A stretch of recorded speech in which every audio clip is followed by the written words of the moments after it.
दोस्तों, क्या याद करोगे लॉन्ग अपीसॉन मेहरी की दोबारा एंट्री नावल को 4 चांद लगा देगी। वीडियो शुरू करने से पहले सब दोस्त अपनी अपनी सपोर्ट दिखाओ और वीडियो को लाइक और चैनल सब्सक्राइब कर लो। शुक्रिया। और चलते हैं मज़ेदार एपिसोड की तरफ। मैंने हमले को नज़रअंदाज करते हुए मुमकिना हद तक गाड़ी भगाते हुए आगे ले जा रहा था। फोर व्हीलर होने की वजह से गाड़ी कीचड़ और खुड्डों में से आसानी से निकल गई, वरना अगर आम गाड़ी होती तो फंस जाती। आगे दाईं जानिब गिल्ली में गाड़ी मोड़कर सीधा मेन रोड पर गाड़ी लाकर मैंने गाड़ी का रुख सूफी के घर की जानिब कर दिया, क्योंकि इसी वक्त सूफी के घर के अलावा कोई और महफूज ठिकाना नहीं था जहां मेहरी लोग सुकून से रह सकते। मेन रोड पर गाड़ी पहुंची तो मेहरी ने दोनों हाथ सीने पर रखकर लंबा सांस लेते हुए कहा, यासिर, वो बहुत खतरनाक लोग हैं। अब इसके साथ प्यार से बात करके इसे समझा देते। ज्यादा से ज्यादा इसने किराया का मुतालिबा करना था। मैंने कहा, यह मालिक मकान था जिससे तुम डर रही थी। मेहरी बोली, हैक, इस बस्ती के सारे घर इसी की मलकियत हैं। इसके अलावा ये नाजायज फरोश है। पुलिस वाले भी इसके दोस्त हैं। मुझे तो डर लगे जा रहा है, पता नहीं वो जिंदा बचा होगा आ मर गया होगा। अगर वो बच गया तो वो हमें ढूंढ निकालेगा, और अगर मर गया तो इसके लोग हम तक पहुंचने की पूरी कोशिश करेंगे। हम मजीद 2 मिनट भी वहां रुकते तो उन लोगों ने हमें वहां से निकलने नहीं देना था। मैंने तंजिया अंदाज में मुस्कुराते हुए कहा, अकरी और इसके गैंग से ज्यादा खतरनाक तो नहीं हैं। मेहरी ने चौंक कर मेरी जानिब देखा और चंद लम्हे खामोश रहकर बोली, मुझे नहीं पता, मैं बस इतना जानती हूं कि ये शख्स बहुत खतरनाक है। मैंने कहा, इस वक्त तुम जिस शख्स के साथ बैठी हो, इस शहर में इससे खतरनाक कोई माई का लाल पैदा नहीं हुआ। ये तो मैं जल्दी में था, इसलिए इसके साथ थोड़ा बहुत शगल करके काम निपटा दिया, वरना जैसे इसने तुम्हारे साथ बदतमीजी की थी और मेरा गिरबान पकड़ा था, मैंने इसका वो हशर करना था कि इसके घर वालों ने इसे पहचानने से इनकार कर देना था। मेहरी आंखें फाड़कर मुझे देखने लगी। मैं मुस्कुरा कर बोला, क्या देख रही हो? मेहरी बोली, देख रही हूं कि क्या आप वही यासिर हैं जिसे मैं जानती थी। मैंने कहा, तुम्हें पहले ही बता चुका हूं कि मैं अब वो वाला यासिर नहीं रहा। जैसे हालात ने तुम्हें बदल दिया, वैसे ही मुझे भी बदल दिया। अच्छा खैर छोड़ो, अब तुमने इस वाकये को अपने दिमाग पर सवार नहीं करना। जो हुआ इसे भूल जाओ। मेहरी ने हम कहकर कहा, मगर ये तो बता दे कि हम जा कहाँ रहे हैं। मैंने कहा, तुम्हें अगवा करने लगा हूं। मेरी बात सुनकर मेहरी ने तंजिया अंदाज में हुनकार भरते हुए कहा, मुझे अगवा करके क्या हासिल होगा? मैंने कहा, ये तो वक्त आने पर पता चल जाएगा। मेहरी बोली, अपने बहुत जल्दी में फैसला किया है, ये ना हो कि बाद में आपको पछताना पड़े। मैंने चौंक कर मेहरी की तरफ देखते हुए कहा, मैं अपने फैसले पर कभी पछताता नहीं, चाहे मुझे फायदा हो आ नुकसान हो। मैंने अभी तक मेहरी से किसी किस्म की तफसील जानने की कोशिश नहीं की थी कि ऐसे क्या हालात पैदा हो गए कि इसने खुद को इस कदर गिरा दिया था। ना ही मैंने बस्ती वालों को दिमाग पर सवार किया। अलबत्ता एक नज़र से ये जरूर नोट करता रहा कि कोई हमारे पीछे तो नहीं आया। मैं सीधे रास्ते से जाने की बजाय मुतबादिल रास्ते से सूफी के महल्ले में दाखिल हुआ। कुछ ही देर में सूफी के घर के बाहर गाड़ी रोककर मैं गाड़ी से निकलकर गेट की जानिब बढ़ा। गेट खोलकर मैंने मेहरी को आने का इशारा किया। मेहरी ने चंद लम्हे सोचने के बाद गाड़ी से उतरकर मेरे पीछे अंदर आ गई। अंदर दाखिल होकर मेहरी ने घर का जायजा लेते हुए कहा, ये किसका घर है? मैंने मुस्कुराते हुए कहा, तुम्हारा। मेहरी तंजिया मुस्कुराहट के बाद बोली, क्यों, मजाक कर रहे हैं? मैंने कहा, मैं मजाक नहीं कर रहा, वैसे भी ये कोई मजाक करने का वक्त थोड़ी है। इसे तुम अपना घर समझो और किसी किस्म की टेंशन लेने की जरूरत नहीं हो। ये कहकर मैं आगे बढ़ता हुआ नीचे वाले कमरों के दरवाजे खोल कर हुआ और बोला, मैं आंटी को लेकर आता हूं। ये कहकर मैं बाहर आया और गाड़ी का पिछला दरवाजा खोलकर आंटी को उठाया और इसे आने का कहकर अंदर चला गया। नीचे कमरे में सिर्फ बेड पड़ा था, बाकी का सारा सामान समेट दिया था। फिलहाल मैंने आंटी को बेड पर लिटाकर मेहरी की तरफ देखते हुए कहा, असद अंदर नहीं आया? मेहरी ने कमरे से बाहर झांकते हुए कहा, नहीं आया, मैं देखती हूं इसे। ओ, मैंने कहा, नहीं तुम नहीं, मैं इसे लेकर आता हूं। बाहर आया तो असद गाड़ी के पास खड़ा गाड़ी पर हाथ फेर रहा था, जबकि गिल्ली के कुछ लोग खड़े हैरानी से असद को देख रहे थे। मैंने असद को बाजू से पकड़कर इसे अंदर चलने का कहा तो असद खौफजदा हालत में बोला, नहीं नहीं, तुम मुझे मारोगे, मुझे अपने घर जाना है। मैंने इसे पचकरती हुए कहा, ये तुम्हारा ही घर है, तुम्हारी आपी और अम्मा भी अंदर हैं, और मैं भला तुम्हें क्यों मारूंगा? असद बोला, ये मेरा घर है, मेरा घर है। मैंने कहा, हैक, तुम्हारा ही घर है, अब चलो अंदर चलते हैं। मुश्किल से असद को अंदर लाया और गेट लॉक करके इसका बाजू पकड़े कमरे में दाखिल हुआ और इसे बेड पर बैठने का कहा। असद ताज्जुब का शिकार कमरे को देख रहा था। मैंने मेहरी की तरफ देखकर कहा, आज की रात तुम जैसे तैसे यहां गुजार लो, कल मैं घर का राशन और जरूरी सामान ले आऊंगा। बाकी कल तुम मेरे साथ चलना और अपने और असद के कपड़े वगैरह और जो भी घर की जरूरियात का सामान हो बोले आना। मेरी बात सुनकर मेहरी की आंखों से आंसू जारी हो गए। मैं आगे बढ़कर मेहरी के गालों को हाथों में लेकर बोला, मेहरी, ये मत समझना कि मैं तुम पर कोई एहसान कर रहा हूं, बल्कि ये समझ लो कि तुम्हारे साथ मेरा बहुत अच्छा वक्त गुजरा है, दोस्त होने का हक अदा कर रहा हूं। बाकी हमारे बीच जो तल्ख यादें हैं, मैं उन सब बातों को भूल चुका हूं और तुम भी उन सब बातों को अपने दिल और दिमाग से निकाल दो। जो भी हुआ वो एक डरावना ख्वाब था और इसे ख्वाब समझकर भूल जाओ और आज से अपनी एक नई हकीकी जिंदगी की शुरुआत करो। मेहरी बोली, मगर यासिर, ये जो नई मुसीबत गिले डाल ली है, मुझे तो इसकी टेंशन हो रही है कि तुम्हें कोई नुकसान ना पहुंच जाए। मैंने कहा, यार तुम मेरी फिक्र मत करो, वैसे भी मेरे साथ गार्ड्स होते हैं, आज ही मैं अकेला निकला था, शायद इसीलिए तुमसे मुलाकात हो गई। ओ मेहरी बोली, यासिर अब सच कह रहे हैं? मैंने कहा, हाँ यार, कल जब मैं आऊँगा तो गार्ड्स होंगे, देख लेना। मेहरी चंद लम्हे खामोश रहने के बाद बोली, मगर यासिर, मैं कब तक अब पर बोझ बनी रहूंगी? मैं मुस्कुराते हुए बोला, मैं तुम्हें ये एहसास नहीं होने दूंगा कि तुम मुझ पर बोझ हो। बस कुछ वक्त दो, आहिस्ता आहिस्ता मैं तुम्हें इस काबिल कर दूंगा कि तुम खुद अच्छा रोजगार कमा सको, और साथ में असद को अस्पताल में दाखिल करवाकर इसका भी इलाज करवाऊंगा ताकि जिस नशे की लत लग गई है, इससे हमेशा के लिए इसकी जान छूट जाए। बाकी आंटी की तरफ से तुम बेफिक्र रहो, उनका भी इलाज करवाना है। मेहरी एकदम फूट फूट कर रोने लगी और मेरे सीने से लग गई। वो बिलक बिलक कर रोते हुए बारहा कह रही थी, यासिर, ऊपर वाले ने तुम्हें फरिश्ता बनाकर भेजा है, वरना मैं तो अपनी जिंदगी से मायूस हो चुकी थी। कभी सोचा भी नहीं था कि मैं जिस माहौल में चली गई हूं, कभी इससे निकल सकूंगी।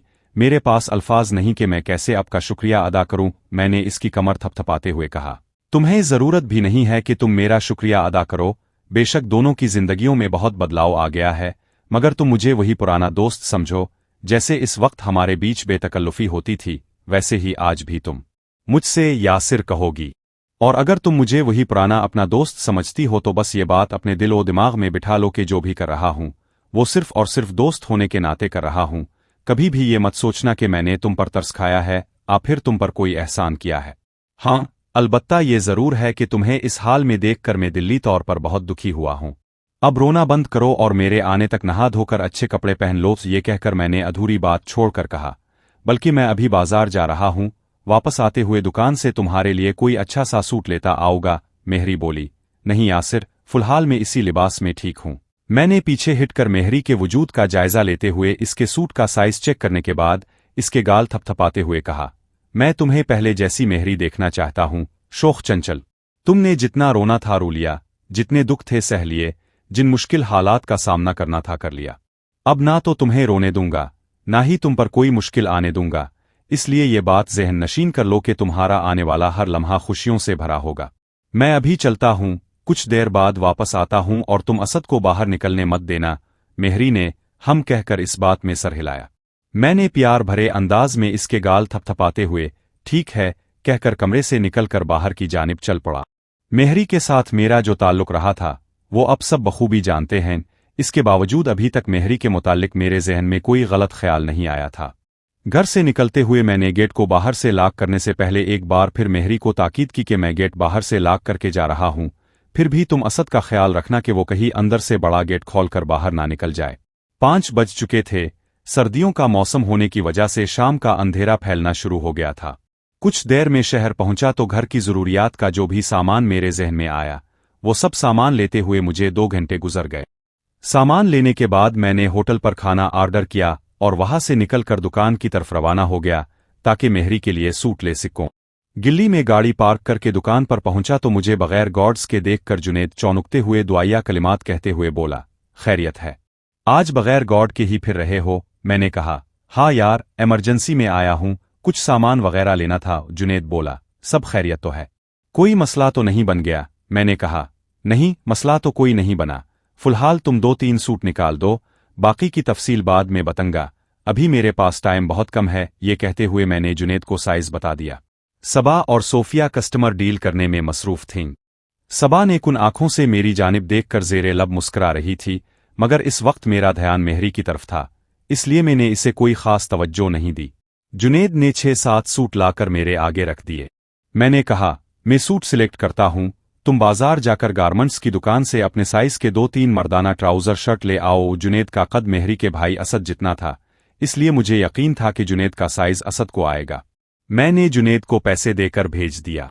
जुनेद के जाने के बाद मैंने 3 सूट मेहरी के लिए सिलेक्ट किए और आंटी के लिए उनकी उम्र के हिसाब से 3 सूट निकाल लिए। इस दौरान सबा कस्टमर का बिल बनवाने के लिए मेरे पास आई तो मैंने संजीदगी का मुजाहरा करते हुए बिल बनाकर कस्टमर से पैसे वसूल कर लिए। सबा चंद लम्हे मेरे पास खड़ी रही कि मैं इससे कोई बात करूं, मगर मुझे संजीदा देखकर 2 काउंटर पर पड़े सूट समेटने चली गई। कुछ ही देर बाद जुनेद दुकान में दाखिल हुआ और काउंटर पर शापर रखते हुए बोला, कर लो, कई डिज़ाइन हैं। मैंने शापर पर नज़र डालते हुए कहा, भला डिज़ाइन जो भी हैं चल जाएंगे, बस साइज़ की तसल्ली कर लेना। जुनेद बोला, मैं अपने साइज़ के ही लेकर आया हूं। मैंने हम कहकर जुनेद को सूट दिखाते हुए कहा, ये 6 सूट मैंने मार्क कर लिए हैं, उन्हें नोट कर लेना। और ये कहकर मैं शापर उठाकर दुकान से निकलकर गाड़ी की जानिब चल पड़ा। बाजार से निकलकर रास्ते में होटल से खाना पकवा कर घर की तरफ रवाना हो गया। कुछ देर में घर के सामने गाड़ी रोककर छोटा गेट खोला और अंदर दाखिल होकर मेहरी को आवाज दी। मेहरी कमरे से बाहर निकली तो मैंने कहा, मैं तुम्हें सामान पकड़ता हूं, तुम कमरे में ले जाती रहूं। ये कहकर मैं बाहर आया और गाड़ी से सामान निकालकर गेट में रखने लग गया, जबकि मेहरी सामान उठाकर अंदर ले जाने लगी। कुछ देर में गाड़ी से सारा सामान निकालकर गाड़ी लाक करके अंदर दाखिल हुआ, गेट बंद किया और जो सामान बचा था वो उठाकर कमरे में ले आया। असद बेड के पाँव वाली साइड पर दीवार के साथ टेक लगाए अपनी ही धन में सर झुकाए फर्श पर बैठा हुआ था। मेहरी बोली, यासिर अब इतना सारा सामान ले आए हैं। मैंने कहा, ये कौन सा फजूल सामान है, रोजमर्रा की जरूरत का सामान है। और ये देखो, तुम्हारे लिए, आंटी के लिए और असद के लिए सूट लेकर आया हूं। अभी जल्दी में जो सूट पसंद आए ले आया हूं। 2-3 दिन बाद तुम मेरे साथ चलना और खुद अपनी पसंद के सूट ले आना। मेहरी ने सूट देखते हुए कहा, यासिर ये बहुत महंगे सूट हैं। मैंने कहा, ये महंगे तब होंगे जब तुम उन्हें पहनोगी। जिस तरह मैं दिल से लेकर आया हूं, वैसे ही तुमसे भी उम्मीद करता हूं कि तुम दिल से पहनोगी। और असद के लिए फिलहाल ट्राउजर शर्ट लाया हूं ताकि इसे पहनने में आसानी हो। मेहरी भीगी आंखों से टिकटिकी बांधे मुझे देखे जा रही थी, जबकि मैं अपने ध्यान में असद के ट्राउजर शर्ट निकालकर मेहरी से बातें कर रहा था। मेहरी की तरफ से पाई जाने वाली खामोशी देखकर मैंने चौंक कर मेहरी की जानिब देखा तो इसे पत्थर की मूरत बने देखकर मैंने इसकी आंखों के आगे हाथ हिलाते हुए कहा, हिलो, वो कहाँ गुम हो गई हो, मैं तुमसे बात कर रहा हूं। मेहरी ने निचला होंठ बाहर निकालकर फूट फूट कर रोना शुरू कर दिया और अगले ही लम्हे मेरे गिले लगकर मजीद जोरदार तरीके से रोने लग गई। तभी मेरे मोबाइल की बैल बजी तो मैंने मेहरी को तसल्ली देते हुए खुद से अलग किया और जेब से मोबाइल निकालकर नंबर देखा तो सूफी के नंबर से कॉल आ रही थी। मैंने मेहरी को खामोश रहने का इशारा करते हुए कॉल अटेंड की और कमरे से बाहर आ गया। दूसरी जानिब से सूफी बोली, यासिर किधर भटक गए हो, अभी तक घर क्यों नहीं आए। मैंने कहा, यार चौधरी साहिब से जरूरी काम था, अभी फ्री हुआ हूं, कुछ देर में आता हूं। सूफी बोली, कितनी देर में। मैंने कहा, आधे घंटे में आ जाऊंगा। सूफी बोली, ओके जल्दी आ जाना। मैंने हम कहकर कॉल बंद कर दी। कॉल बंद करके मैं कमरे में आकर बोला, मेहरी खाना ठंडा हो जाएगा, तुम खाना खा लो और असद को भी खुला दो। बाकी आंटी के लिए जो खाना है अगर खुद बना सकती हो तो बना लो, नहीं तो मुझे बता दो, मैं बाजार से ला देता हूं। मेहरी बोली, अम्मी को नर्म ग़िज़ा है, मैं खुद ही बनाकर अम्मी को खुला दूंगी। और मैंने कहा, मुझे अभी घर जाना है, मैं कल सुबह आऊँगा।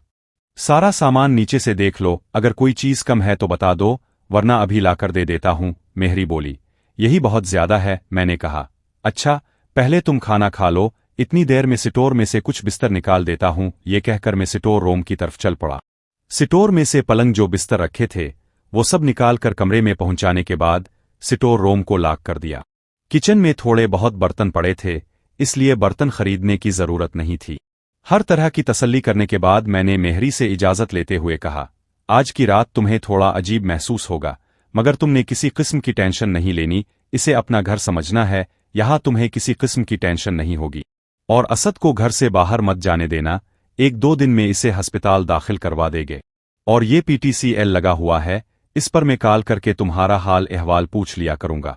इसके अलावा किसी का भी फोन आए, तुमने बात नहीं करनी और ना ही बाहर का गेट खोलना है, चाहे कोई भी हो। मेहरी को तसल्ली देने के बाद मैं वहां से निकलकर घर की तरफ रवाना हो गया। मेहरी के लिए इतना कुछ करके मुझे दिल्ली तौर पर सुकून मिल रहा था और एक अजीब सी खुशी महसूस हो रही थी। शायद इस कैफियत की वजह यह थी कि मैंने जो भी किया था इसके पीछे मुझे कोई लालच नहीं था, ना ही मेहरी के मुतालिक कोई गलत ख्याल था। जो भी किया इंसानी हमदर्दी के तहत किया था। कुछ देर में घर पहुंचा तो ड्राइंग रूम में अबू, नाजी और अबीरा बैठे हुए थे।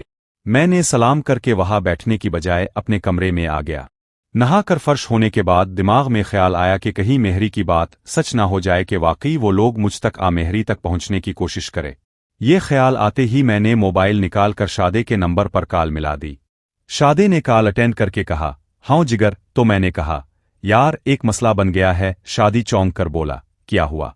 सब खैरियत तो है। मैंने कहा, खैरियत है भी और नहीं भी। शादी ने उजलत में कहा, पहेलियां क्यों भेज रहा है? सीधी बात कर, हुआ क्या है? मैंने कहा, यार कॉलेज रोड पर रास्ते में जो कच्ची बस्ती आती है वहां मैंने एक बंदे का काम कर दिया है। शादी चौंक कर बोला, ओए तुम वहां क्या लेने गए थे और किसको मारे हैं और क्यों मारे हैं? मैंने मुख्तसर करके शादे को सारी बात बता दी। मेरी बात सुनकर शादी बोला, एक तो तेरे हर झगड़े के पीछे वजह सिर्फ लड़की होती है। मैंने कहा, बकवास ना कर, सीधा भून के अब करना क्या है? शादी बोला, लाम करना है। इसका काम मुकम्मल कराया है, अब जो दफा लगेगी जेल जाने के लिए तैयारी करो। मैंने कहा, तो क्या जो होगा देखा जाएगा। शादी कहा लगाकर हंसते हुए बोला, यार एक तो तुम गुस्सा बहुत जल्दी कर जाते हो। मैंने कहा, और मैं अपनी दूं? मैंने तुमसे मशवरा करने के लिए फोन किया है और तुम मेरी बात को मजाक में उड़ा रहे हो। शादी बोला, अच्छा अच्छा, ठंडा हो, मैं किसी को भेज कर पता करवाता हूं कि ये बिला बलोच कौन है और इसका कितना असर और रसूख है। बाकी तुम कॉलोनी के मैन गेट पर खड़े गार्ड्स को नजर रखने का कह दो कि कोई भी इमरजेंसी की सूरत हो तो फौरी तौर पर तुम्हें आगाह कर दे। और जब तक मैं तुम्हें फोन करके तसल्ली बख्श जवाब ना दूं तब तक तुमने घर से बाहर नहीं जाना, खासकर विगाडाला में। और शादी की बात सुनकर मैंने कहा, अच्छा मैं नहीं जानता, तुम पता करवा कर मुझे बताना, फिर देखते हैं क्या करना है। शादी बोला, अच्छा बात सुनो। मैं चौंक कर संजीदगी से बोला, हाँ बोल। शादी बोला, इस सारी बात का तस्करा इसके साथ मत करना। मैंने कहा, किसके साथ? शादी बोला, वही मशूक। अगले लम्हे मैंने तगड़ी गाली देकर कॉल बंद कर दी। कॉल बंद करके बुड़बुड़ाते हुए शादे को गालियां देता हुआ कमरे से निकला तो सलमान भी वहां आ चुका था। मुझे देखकर सलमान बोला, यासिर भाई अपने तो सारा दिन गांव में गुजार दिया। मैंने कहा, यार मैं कुछ जरूरी काम निपटाने थे, इस सिलसिले में देर हो गई। तुम सुनाओ, मोबाइल ठीक है?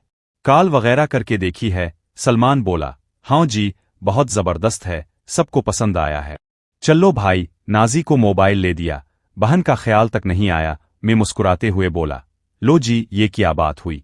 मेरी बहन के लिए सुबह ही मोबाइल मंगवाया जाएगा। अबीरा अभी तक संजीदा अंदाज में मुंह लटकाए बैठी थी। मैंने इसकी जानिब देखकर कहा, तुम्हें क्या हुआ? तुम क्यों मुंह लटकाए बैठी हो? नाजी बोली, इसकी तबीयत ठीक नहीं है। मैंने कहा, क्या हुआ तबीयत को? नाजी बोली, कुछ नहीं हुआ, वो खुद ही ठीक हो जाएगी, कोई और बात करे। नाजी की बात सुनकर मैं समझ गया कि अबीरा ने क्या फिल्म सुनाई है। मैंने हम कहकर नाजी की गोद से अरमान को उठाया और इसका मुंह चूमते हुए कहा, इसे जब देखो सोया देखो रहता है, भागता किस टाइम है? नाजी बोली, दिन को सोया रहता है और रात को ना खुद सोता है ना मुझे सोने देता है। मैंने कहा, इसकी आदत डालो वरना इसे दिन को सोने की आदत पड़ जाएगी। सलमान बोला, ये दिन टाइम चार्जिंग पर लगा रहता है और सारी रात इसकी चार्जिंग खत्म नहीं होती हो। सलमान की बात सुनकर सब हंस पड़े। मैंने अरमान का नाक पकड़कर मरोड़ती हुए कहा, उठ जा, अभी चार्जिंग पूरी नहीं हुई। अरमान ने निचला होंठ बाहर निकालकर एकदम से रोना शुरू कर दिया। नाजी बोली, भाई क्या कर रहे हो? अब ये छूट गया तो चुप नहीं करेगा। मैंने जल्दी से इसका मुंह चूम कर इसे पुचकारने लगा, मगर वो वाकई चुप होने का नाम नहीं ले रहा था। चंद लम्हों बाद अरमान के रोने की स्पीड मजीद तेज हुई तो मैंने नाजी को पकड़ाते हुए कहा, ये लो भाई, ये तो बड़ा कपटी है। नाजी ने अरमान को पकड़ते हुए कहा, भांजा किसका है? अबू हंसते हुए बोली, नाजी पत्तर, ये तो तुमने मेरे मुंह की बात छीन ली है। मैं खिसियाने से होकर बोला, जाने दे जी, अबू जी मैं सीधा सादा शरीफ बंदा हूं। नाजी ने अरमान को चुप करवाते हुए कहा, जलेबी की तरह सीधे हो। मैं ये देखकर हैरान रह गया कि नाजी की गोद में जाते ही अरमान ऐसे चुप हुआ जैसे गोया हुआ ही ना हो। मैंने सलमान की तरफ देखकर कहा, ड्रामेबाजी में अरमान बिल्कुल तुमसे मिला है, कैसे एकदम से चुप कर गया है? सलमान बोला, भाई भांजे को बीच में क्यों घसीट रहे हो? मैंने कहा, क्यों तुम इसके चाचा नहीं हो? कुछ आदतें तो तुम पर ही जाएंगी। ओ सलमान बोला, अगर मुझ पर आदतें जाएंगी तो समझ लो फिर मेरा भतीजा बहुत इंटेलिजेंट निकलेगा। मैं मुस्कुराते हुए शरारती अंदाज में बोला, किस मामले में? सलमान जयपत्ती हुए रानों के बीच दोनों हाथ जोड़ते हुए अबू की तरफ इशारा करने लगा कि जाने दो, क्यों अंकल के सामने जलील करने लगे हो?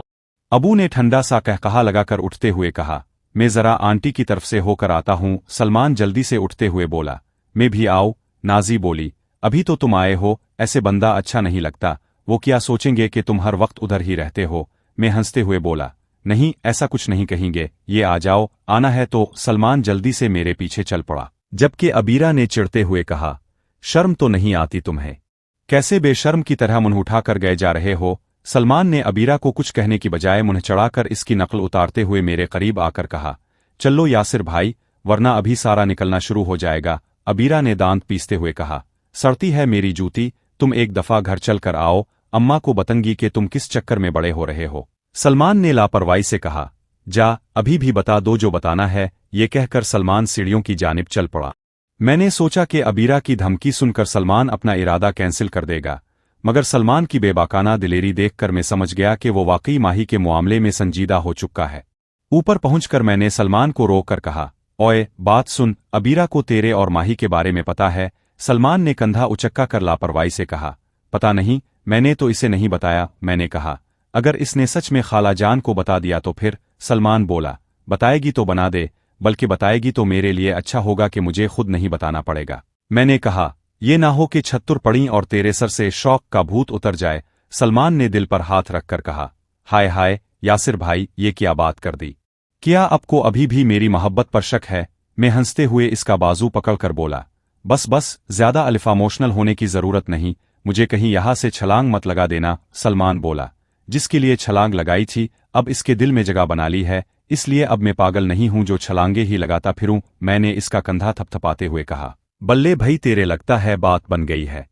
सलमान हंसते हुए बोला, जी जी, बल्कि बात आगे तक चली गई है। मैंने कहा, कितनी? सलमान ने मेरे गाल को चूमते हुए कहा, इतनी? मैंने गाल साफ करते हुए कहा, मैं तेरी मशूक हूं। सलमान बोला, मशूक का भाई भी मशूक ही होता है। ये कहकर सलमान ने दौड़ लगा दी, क्योंकि एक लम्हे की देर करता तो इसके थप्पड़ पड़ जाना था। मैंने मसनूई गुस्से का इजहार करते हुए थोड़ा सा इसके पीछे भागते हुए कहा, मैं बताता हूं कि मैं कौन हूं। मगर तब तक सलमान सीढ़ियों के पास पहुंच चुका था। मेरे सीढ़ियों तक पहुंचने से पहले ही सलमान छलांगे लगाता हुआ नीचे पहुंच गया था। नीचे सूफी और आंटी बैठी हुई थीं। मैं इसे घूरते हुए नीचे जाने लगा तो सलमान ने मेरे तेवर देखकर जल्दी से सूफी के पहलू में जाकर बैठते हुए कहा, आपी, मुझे बचा ले। सूफी हंसते हुए बोली, क्यों, क्या हुआ?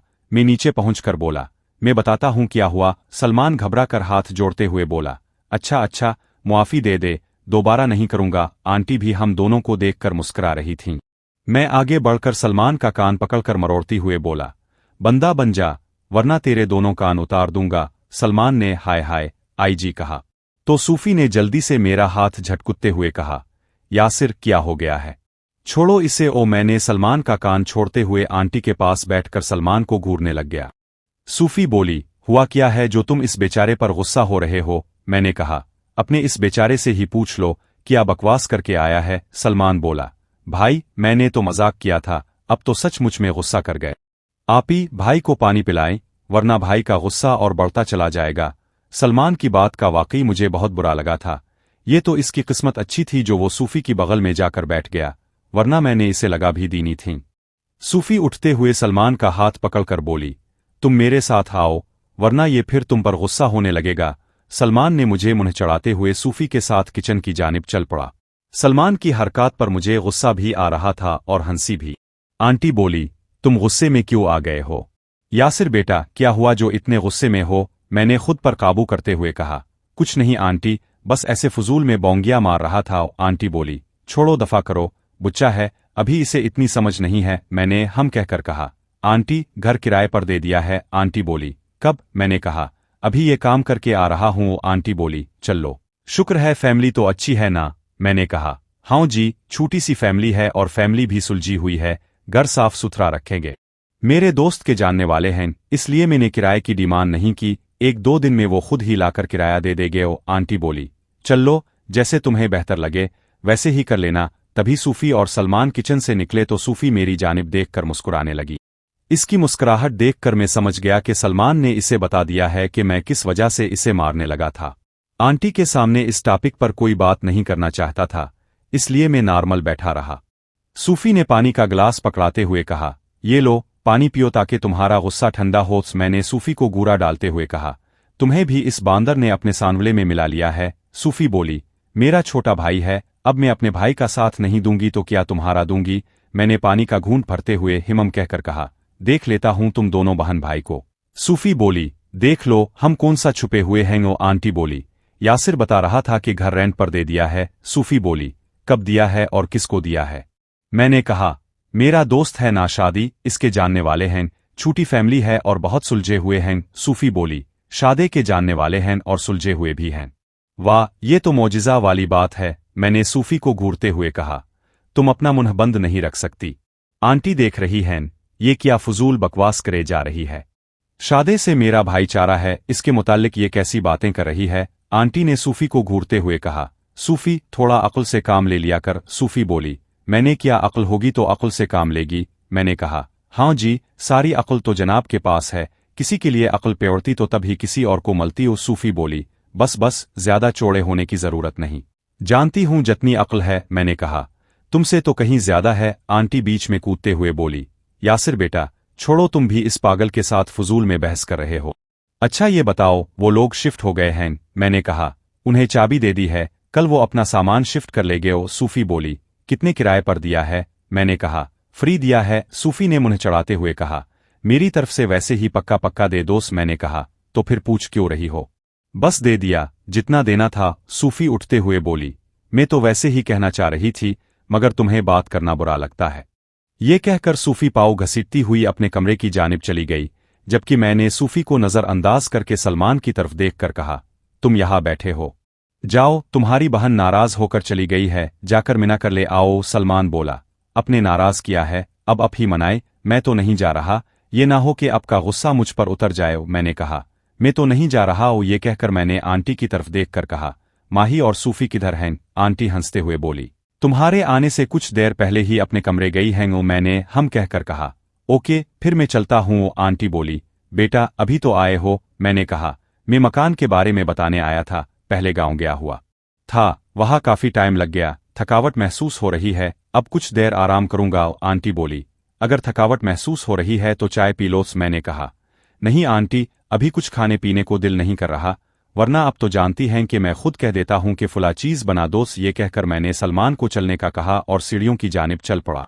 ऊपर पहुंचकर सलमान ने मेरा हाथ पकड़कर कहा, यासिर भाई, अपने सच में गुस्सा किया था? मैंने कहा, शुक्र करो तुम बच गए। सलमान मुस्कुरा कर बोला, अच्छा, अब गुस्सा थोक दो, वरना मैं आपके पाँव पकड़कर मुआफी मांग लूंगा। मैंने कहा, ज्यादा ड्रामे करने की जरूरत नहीं, जो कहना चाह रहे हो सीधी तरह भोंक दो। सलमान बोला, पहले आप मुझे मुआफ करे, फिर बतंगाओ। मैंने कहा, नहीं बता, मैं कौन सा तेरी मिन्नतें करने वाला हूं।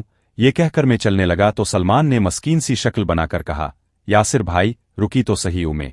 रुकते हुए बोला, हाँ बोल। सलमान बोला, यासिर भाई, अब बस भी कर दे यार। मैंने कहा, अच्छा बता क्या कहना था? सलमान बोला, आपको अपना वदा याद है ना? मैंने कहा, कौन सा वदा? सलमान बोला, कल सुबह अपने अपनी जमीनें दुखाने लेकर जाना है। सलमान की बात का जवाब देने से पहले ही मोबाइल की बेल बजी तो मैंने 1 मिनट कहकर जेब से मोबाइल निकालकर नंबर देखा, शादी की कॉल थी।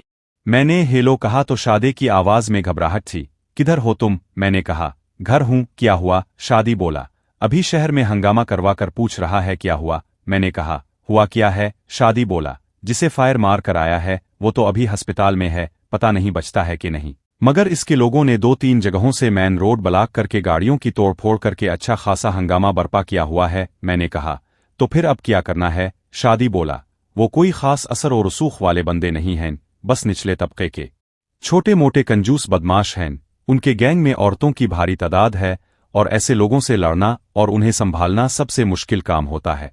फिलहाल तो वो तुम्हें गिरफ्तार करने का मुतालिबा कर रहे हैं। मैंने कहा, थाने में पता चला है कि उन्हें किस पर शक है? शादी बोला, शुक्र करो उन्हें तेरे घर का पता नहीं पता चला, वरना अब तक पूरी कॉलोनी को घेर चुके होते हो। मैंने कहा, मुझे तो कुछ बता के मैंने अब क्या करना है? शादी बोला, फिलहाल तो अंडरग्राउंड रह, सुन मैं थाने से बात कर लूंगा, अगर तो बात रौले में नहीं आई तो खैर है, और अगर तुझ पर शक हुआ तो मैं आईजी साहिब से डायरेक्ट बात कर लूंगा, तुम परेशान मत होना, बस इसका ख्याल रखना कि घर से बाहर मत निकलो, और वीगाडाला पर तो खास कर नहीं हो। मैंने कहा, ओके, मुझे अपडेट करते रहना कि वो क्या करने की कोशिश कर रहा है। शादी बोला, फिक्र ना कर, तेरी तरफ नहीं भटकने देता।